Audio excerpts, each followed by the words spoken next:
Hello বন্ধুরা, আজকের ব্রেকফাস্টে ছিল পরোটা আর সয়াবিন আলুর তরকারি। এই ব্রেকফাস্ট করে একটা সুন্দর রান্না আজকে মায়ের থেকে শিখে নিলাম। লাউ পাতায় ইলিশ, খুব সুন্দর জানেন তো। এই বর্ষাকালে একটু ঝাল ঝাল কিছু খেতে মন চাইলে খুব সুন্দর লাগে এটা গরম ভাতের সাথে খেতে। এখানে ইলিশ মাছ আর এরকম গোটা গোটা লাউ পাতা নিয়ে নিয়েছে, আর নিয়েছে একটুখানি পেঁয়াজ কুচি। এইবার ইলিশ মাছগুলোকে খুব ভালো করে ম্যারিনেট করবে। রান্নাটা মায়ের কাছ থেকে শিখলাম। দিয়ে দেওয়া হলো লবণ,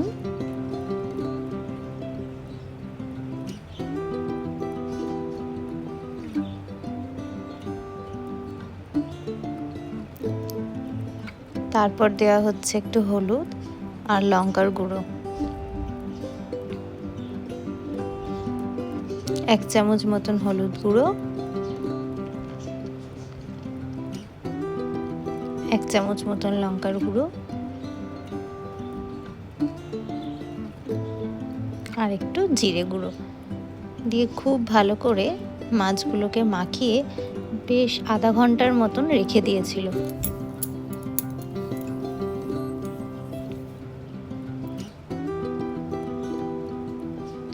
এইসব রান্না আমার মায়ের বাবা মানে আমার দাদুর থেকে শিখেছিল।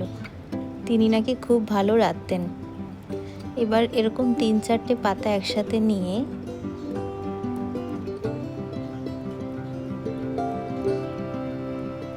মাছগুলোকে দিয়ে পাতাগুলোকে খুব ভালো করে মুড়ে নিতে হবে। যেহেতু লাউ পাতা খুব নরম, রান্না করতে করতেই গলে যায়, তাই একটা পাতা দিলে হবে না, 3-4টে পাতা দিয়ে মুড়তে হবে। এইভাবে আস্তে আস্তে সব মাছগুলো মুড়ে নিয়ে রেখে দিয়েছিল কিছুক্ষণ। তারপর কড়াইতে তেল গরম করে, অবশ্যই সর্ষের তেলে রান্নাটা হবে, তেল গরম করে নিয়েছিল। বর্ষাকালে খিচুড়ি নালে ঝাল ঝাল কিছু খেতে ভালো লাগে। এবার তেল গরম হলে দিয়ে দিচ্ছে পেঁয়াজ কুচি,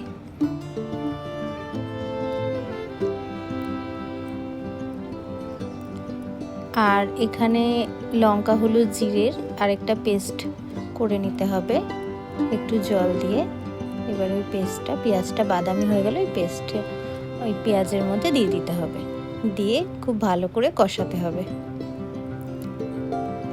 মাঝে মধ্যে অল্প অল্প জল অ্যাড করে মশলা থেকে তেল ছাড়া পর্যন্ত ভালো করে কষিয়ে নিতে হবে। আচ্ছা, কেমন আছেন? দেবরুঞ্জ ব্লগে আপনাদের সবাইকে স্বাগত। আমাদের ব্লগ যদি আপনাদের ভালো লেগে থাকে বা রান্নার ভিডিওগুলো যদি আপনাদের ভালো লেগে থাকে, অবশ্যই লাইক করবেন, কমেন্ট করবেন, বন্ধুদের সাথে শেয়ার করবেন।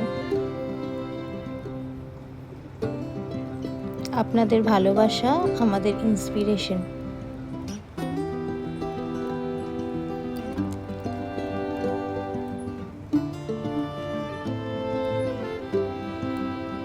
এবার দিয়ে দিচ্ছি লবণ।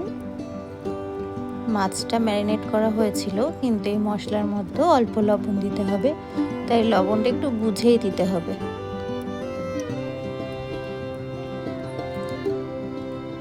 আবারও একটু জল অ্যাড করে ভালো করে কষিয়ে নেওয়া হচ্ছে।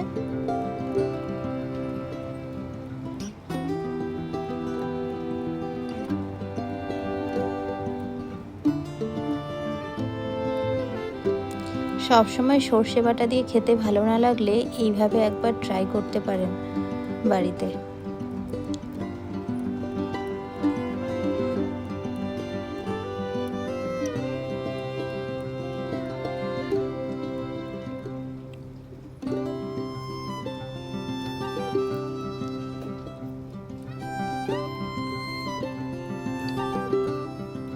এইবার পাতায় মোড়া ইলিশ মাছগুলো এইভাবে আলতো করে বসিয়ে দিতে হবে। সবগুলো কিন্তু একবারে দেওয়া যাবে না, তাহলেই মুশকিল।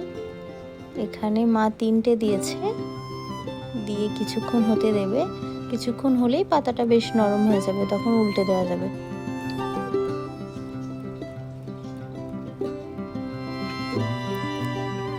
তারপরে আবারও 2টো দিল। এরকম করে দিয়ে আপনারা চাইলে ঢাকাও দিয়ে দিতে পারেন। এই যে দেখুন একটু মজে গেছে নিচের দিকটা।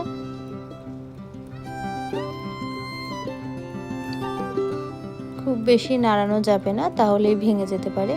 এবার আলতো হাতে উল্টে দিতে হবে।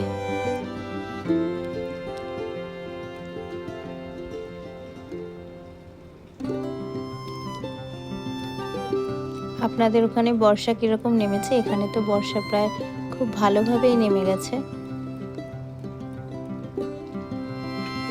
সারাদিন বৃষ্টি হচ্ছে, কাপড় জামা শুকানোটা বড্ড চাপ হয়ে যাচ্ছে।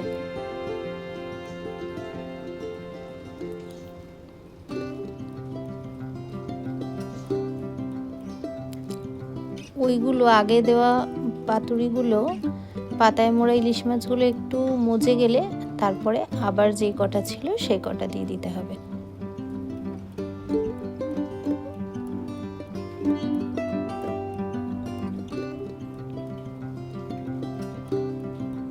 দিয়ে আবারও নাড়ানো যাবে না, এরকমভাবেই হতে দিতে হবে। একটু সামান্য উপর দিয়ে জল দিয়ে দিয়েছে।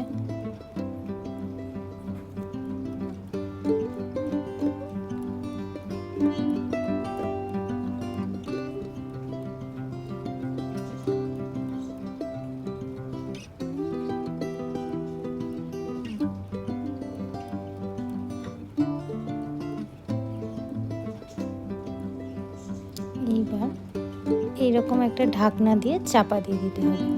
ব্যাস কিছুক্ষণ হলেই তৈরি হয়ে যাবে লাউ পাতায় মোড়া ইলিশ। মাঝখানে একবার উল্টে দিয়েছিল।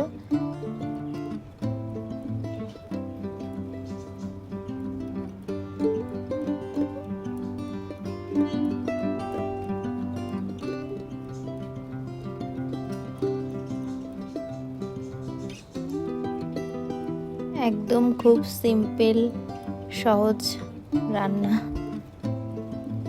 খালি একটু কায়দা আছে। খেতে কিন্তু অসাধারণ লাগে।